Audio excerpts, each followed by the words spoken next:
Welcome to The Light That Never Fades with your host, Kennedy Osule. In a world of rapid change, we explore the topics that touch the human heart and bring hope to all humankind. Looking at global trends through the lens of faith-based guidance and universal principles, we seek to bring clarity and coherence to life's biggest questions. A few weeks ago, I watched a man do absolutely nothing for 20 minutes. No phones, no headphones, no newspaper, just an old man on a wooden bench watching the sky turn from orange to deep purple. And it broke something open in me because I could not remember the last time I had done that. Can you? Today we ask a question most of us are too busy to even stop and ask. Why are we always in a hurry? Here's a question I want you to carry through this whole episode. Who told us life was meant to be rushed?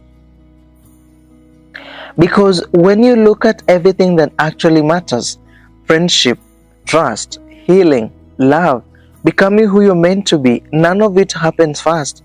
Friendship is built through shared silence and years of showing up. Trust is built drop by drop, action by action. Healing doesn't run on a deadline. Learning takes repetition and not shortcuts. Love isn't a spark, it's a slow burn that warms a life over decades. Even grief takes its own time. You cannot schedule when the day you finally feel lighter. Every single thing that actually matters in human life is slow built. Working so hard toward a secure future that you forgot how to actually live in the present one. Waiting for when I get the promotion, when the kids are older, when things settle down, as if peace is a place you arrive at instead of a decision you make right where you are standing. Yesterday is history, tomorrow is a mystery, today is a gift. That's why it's called the present. Simple ones but true ones. The present is the only moment life is actually happening in, and somehow it's the one moment we spend the least time inside of. Let's trace this back to where it actually starts. 6 o'clock in the morning, the alarm rings, the shrill, artificial sound cutting through a dark room. And before your feet touch the floor, before your body has had a single second to wake up gently, your mind is already running a marathon. The emails you haven't answered, the meeting you haven't prepared for, the assignment that is due, the groceries you forgot yesterday, the friend you meant to call to text back 2 days ago, the bills on the counter, the family member you keep meaning to call, maybe a small argument for last night that never quite got resolved, sitting there in the back of your chest like a stone. You haven't even opened the curtains and you are already exhausted. And then, almost without thinking, pure muscle memory, your hand reaches across the nightstand of your phone. You tell yourself you are just checking the time. One notification becomes 5, 5 becomes 20. A glance at news turns into 10 minutes of scrolling through other people's curated, edited lives, absorbing outrage and tragedy and noise from strangers on the other side of the planet before you've even brushed your teeth. We call it modern living. It is really just doom scrolling with better branding. 15 minutes disappear. Now you're late. Panic sets in. Breakfast becomes something you eat standing over the sink instead of something you actually taste. The walk or drive to work becomes another chance to check messages at red lights. A stranger smiles at you on the street and you don't even register it because the noise in your head is louder than the world in front of you, and by the time you sit down at your desk, you're already tired, and the actual day has not even started yet. Does that sound familiar? I think it does because in one form or another, nearly all of us have lived that exact morning. We leave it on Mondays, we leave it on Wednesday. Some of us have found a way to leave it on weekends too, which might be the saddest part of all, that we've lost the ability to even rest without an agenda. We have built a culture that worships speed, faster internet, faster promotions, faster wealth, faster everything. And somehow, and somewhere along the way, we absorb a dangerous, quiet lie that if we are not constantly moving, constantly producing, we are falling behind. That our worth as human beings is measured in output. Nobody sat us down and told us this directly. We absorbed it in the way you absorb a smell in a room, slowly without noticing, until one day it is just the air we breathe. I want you to sit with something for a moment. Think about the person you admire most, not the successful person you know, the person you actually admire. Chances are, what you love about them isn't how fast they move. It's how present they are, how they listen like you are the only person in the room, how they remember the small thing you mentioned 3 conversations ago. That's not a productivity scale, that is a slowness scale. Let me tell you the story from the beginning. It was an ordinary evening, nothing cinematic about it. Cars passing on the main road, children playing in a nearby yard, a woman sweeping the path outside her gate, a cool breeze moving through the trees overhead. And then I noticed him, an elderly man sitting on a simple wooden bench outside his home. He wasn't looking at phone, he was not wearing headphones, he was not reading anything, he was not doing a single thing our world will call productive or efficient. He was just sitting there, watching the sky change color.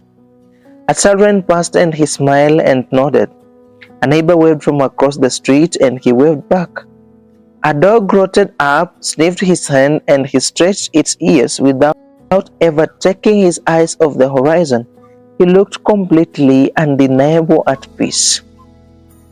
And I stood there and asked myself, when did the rest of us get too busy to notice an evening like that? When did slowing down start to feel like wasting time? Viktor Frankl, a psychiatrist who survived the Holocaust and wrote about it afterward, believed human life was never just about existing or surviving. It's about finding meaning, even inside ordinary and remarkable moments. And if that's true, then the answer was never cram more into the hour. The answer is to become more fully present within the hours you already have. And I think nature already knows this, if we are willing to slow down enough to notice. The sun doesn't burst into the sky fully formed. It paints the horizon slowly, patiently, taking its time with every shade of orange and pink before it commits to daylight. The river doesn't rush toward the sea.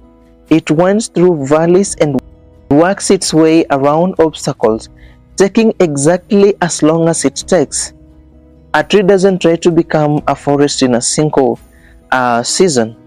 It sinks roots deep into the dark soil through winter, blossoms slowly in springs, bear fruit in summer, sheds its leaves in autumn, and somehow, without ever checking a watch, without panicking, it arrives exactly where it's meant to be.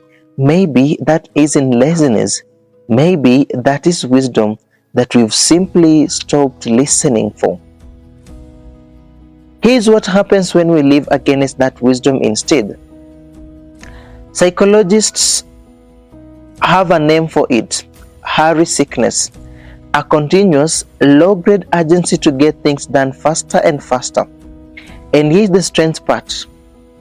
Your nervous system genuinely cannot tell the difference between being chased by a predator and rushing to answer 50 unread emails while stuck in traffic. Your brain floods with cortisol and adrenaline. Your heart rate stays elevated. Your breathing stays shallow. You live in quiet, chronic state of fight or flight. Sometimes for years without ever naming it. You just call it being a busy person and wear it like a badge. Or flight for years. Creativity shrinks, empathy shrinks, patience with the people you love the most evaporates fast because we save our worst, most depleted selves for the people who are safest to be depleted around. Think about the last time you snapped at your partner, your child, a co-worker for something small. Was it because you are a cruel person? Almost certainly not. It was because you were in a hurry, and hurry doesn't leave room for kindness. Hurry kills knowns. It turns people into reactive machines, responding instead of relating. Notice how we answer the question, how are you these days? We rarely say, I'm peaceful. We rarely say, I'm content. We say, so busy, completely exhausted, barely coming up for air. And if we're honest, sometimes we say it with a strange flicker of pride, as if exhaustion is a trophy, as if having no free time is proof that we matter. We've turned burnout into a kind of status symbol. But what if being busy isn't the same thing as living well? What if an overcrowded calendar is actually a sign of an undernourished soul? There's a paradox hiding underneath all of this too. When machines and technology first started reshaping daily life, the promise was more free time. Washing machine will save hours of labor, cars will shrink travel time, smartphones will let us reach anyone, anywhere, instantly. And in a very little sense, technology kept that promise. It did save us time. And yet modern people feel busier, more rushed, more anxious than almost any generation before us. How is that possible? Because every minute's technology saved us got immediately refilled with something else. We didn't spend the saved time resting or reflecting on walking outside. We used it to add 5 more things to the to-do list. We turn every convenience into an opportunity for more output instead of an invitation to rest. Think about what waiting in line looked like 30 years ago. People just stood there. Some looked at the architecture around them. Some smiled at strangers. Some let their minds wander and daydream. Today, stand in a line anywhere and nearly every head is titled down into a glowing screen. We become generally uncomfortable with empty moments. Silence makes us reach for our phones. Waiting makes us impatient. Stillness makes us feel vaguely guilty, like we are wasting something precious. But what if those quiet, empty gaps are not wasted space at all? What if that's exactly where life has been trying to speak to us the whole time? So before we go further, I want to pause and actually ask you something. Not theoretically this time. Think back to the last full week of your life. Not a vacation, not a special occasion, just an ordinary week. Now try to remember one unhurried moment from it. A moment where you were not checking a clock, were not halfway to the next thing, were not half listening while planning your next sentence. If that took you more than a few seconds to find, that's worth the noticing. Not to feel guilty about, just to notice. Awareness is always the first step back toward anything we've lost. I'll admit mine took me a while too. The first time I asked myself that question, and that's exactly why I think this conversation matters. The philosopher Blaise Pascal wrote that most of humanity's unhappiness come down to one simple thing: our inability to sit quietly alone in a room. When I first read that, I thought surely that is an exaggeration. All of humanity's problems. So I tested it. One afternoon, I put my phone in another room on silent. No background music, no books nearby. I sat in a chair and gave myself 10 minutes of doing absolutely nothing. What surprised me was not the silence of the room. It was how loud my own mind became within about 60 seconds.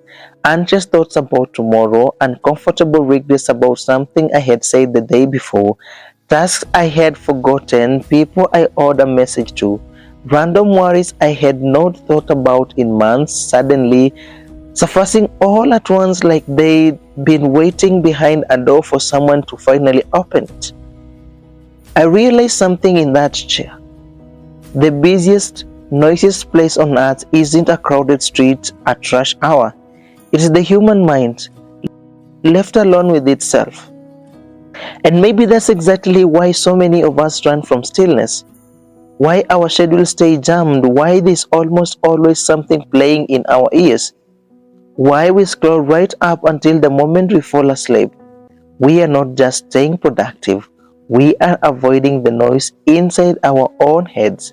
We use business as an anesthetic for feelings we haven't dealt with yet. Watch a child chase a butterfly in a park sometime. They're not thinking about next week's schedule.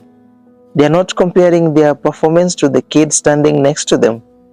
When they laugh with their whole body. When they fall, they look at the grass, not their watch. They are completely absorbed in the one moment they're actually living in. Ask a 5-year-old to hurry through a puddle and watch how personally they take the insult.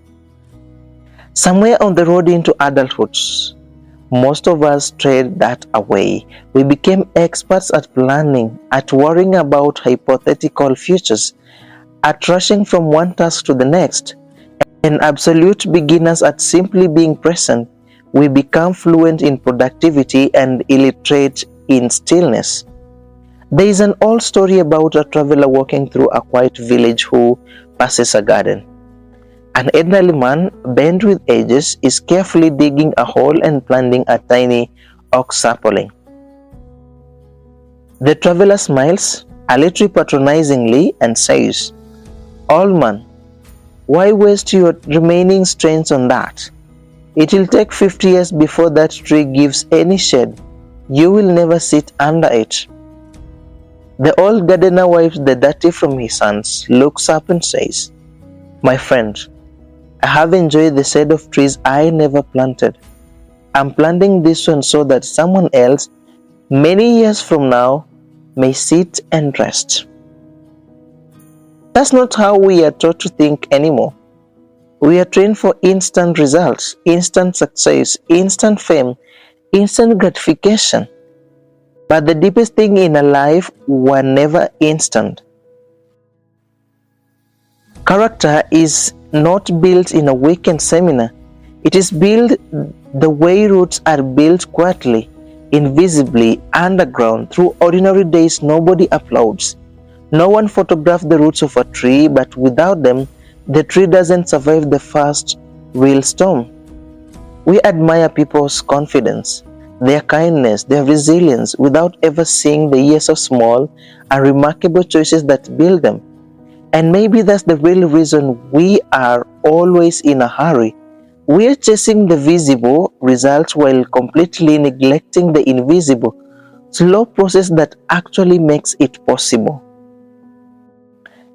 Here is the thing about that process. Though it does not ask for much, it's not one dramatic decision that changes a life. It's small, repeated choices made on ordinary days when nobody's watching. Reading one page instead of none. Sitting in silence for 2 minutes instead of reaching for the phone. Noticing one sunset instead of scrolling past it. None of those choices feel significant in the moment, but stacked over months and years, they are the entire difference between a life that rushed past itself and a life that is actually being lived. I want to spend a few minutes on a word we've completely misused: rest. For most of us, rest means collapsing. It's what happens after the hurry finally lets go of us, usually on a Sunday afternoon or a sick day, or the last 2 days of a vacation once we've finally stopped checking email. We retreat rest as leftover, not a practice, something you get if there's time left over, never something you protect on purpose. But real rest is not collapse. Collapse is what happens to a body that is being ignored for too long. Rest is a decision made in advance on purpose, often against the pull of everything around you telling you to keep moving. Almost every wisdom tradition in human history builds in a rhythm of rest, not as a reward for finishing, but as a rhythm woven into the structure of the week itself, whether or not the work was done. That's worth sitting with, not rest when you are finished. Rest on the schedule, whether you are finished or not, because the work is never actually finished.